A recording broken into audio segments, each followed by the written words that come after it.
भोजपुर बिहार जनसुराज अभियान के अगुवा प्रशांत किशोर ने एक बार फिर से बिहार के मौजूदा राजनीतिक नेतृत्व पर बड़ा हमला बोला है। भोजपुर जिले के जगदीशपुर प्रखंड में आयोजित बिहार बदलाव सभा में बोलते हुए उन्होंने सीधे प्रधानमंत्री नरेंद्र मोदी और मुख्यमंत्री नीतीश कुमार पर निशाना साधा। प्रशांत किशोर ने कहा कि बिहार के लोग अपना कीमती वोट मोदी को दे रहे हैं, लेकिन फैक्ट्री गुजरात में लग रही है। उन्होंने सवाल उठाया कि अगर वोट बिहार से मिल रहा है तो उद्योग और रोजगार के मौके भी यही मिलने चाहिए। उन्होंने जनता से पूछा कि जब वोट आपका है तो फैक्ट्री कहाँ लगनी चाहिए, बिहार में या गुजरात में? चेहरे नहीं, बच्चों का भविष्य देखकर वोट करें। सभा में प्रशांत किशोर ने भावनात्मक अपील करते हुए कहा कि अगली बार जनता किसी नेता के चेहरे को देखकर नहीं बल्कि अपने बच्चों के भविष्य को देखकर वोट करें। उन्होंने कहा कि चुनाव में लालू, नीतीश या मोदी के नाम पर नहीं, अपने बच्चों की शिक्षा और रोजगार के लिए वोट दीजिए। बिहार को लूटने वालों को सबक सिखाएंगे। जनता से पूछा नीतीश को रखना है या बाय बाय कहना है। सभा के दौरान प्रशांत किशोर ने लोगों से सीधा सवाल किया कि क्या आप नीतीश कुमार को फिर से मुख्यमंत्री बनाना चाहते हैं? इसके जवाब में मौजूद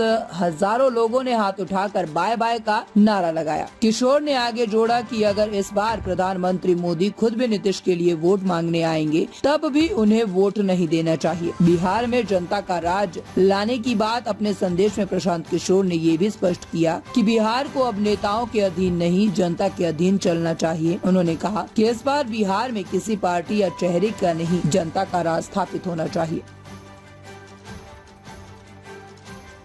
ये जो भीड़ है, जो लोग हैं, वो प्रशांत किशोर को सुनने नहीं आ रहे हैं। वो अपने बच्चों का भविष्य सुधारने का रास्ता ढूंढ रहे हैं। पिछले 25-30 वर्षों से ढूंढ रहे थे। उनको कोई विकल्प नहीं दिख रहा था, कोई रास्ता नहीं दिख रहा था। लालू के डर से भाजपा, नीतीश भाजपा के डर से लालू, इससे लोग निकलना चाहते हैं। लोग अपने बिहार में बदलाव चाहते हैं, अपने बच्चों के लिए शिक्षा रोजगार चाहते हैं। इसीलिए बारिश, गर्मी सबको हटाकर लोग इतनी बड़ी संख्या में हर जगह लोग आ रहे हैं और ये बता रहे हैं कि भाई अब हम लोग को लालू, नीतीश, मोदी से छुटकारा चाहिए। बिहार में एक नई व्यवस्था चाहिए जिसमें बिहार के बच्चों के लिए रोजगार हो, बिहार के बच्चे पलायन न करें, बिहार के बच्चों को 10-12 हजार रुपए के लिए अपना घर परिवार छोड़कर बाहर न जाना पड़े। वोटर जी अगर बोले हैं कि बिहार का गौरव वापस करेंगे तो क्या बीजेपी वाले 15 वर्ष से सरकार में नहीं है? दिल्ली में किसकी सरकार है? बिहार में किसकी सरकार है? अब 15 वर्ष में नहीं किए तो क्या 150 वर्ष में कीजिएगा?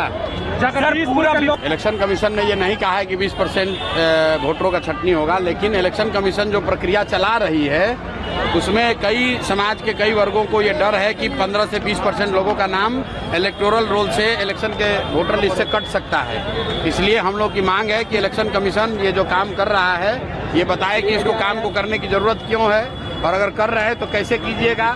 डेली बेसिस पर ये पत्रकारों को, समाज को ये पता होना चाहिए कि आप किसका नाम जोड़ रहे हैं, किसका नाम हटा रहे हैं। क्योंकि अगर आप नाम हटाइएगा तो कई लोगों को ऐसा लगता है कि भाजपा के कहने पर जो भाजपा के विरोधी पार्टी हैं, उनके जो समर्थक हैं, उनका नाम आप हटा सकते हैं। तो इलेक्शन कमीशन को अपना काम करना चाहिए, लेकिन इस तरीके से करना चाहिए ताकि समाज के हर व्यक्ति को उस पर भरोसा उसका बना रहे। ताज़ा खबरों से जुड़े रहने के लिए हमारे चैनल को सब्सक्राइब करें और बेल आइकन को दबाना ना भूलें ताकि हर खबर की नोटिफिकेशन आपको मिलती रहे।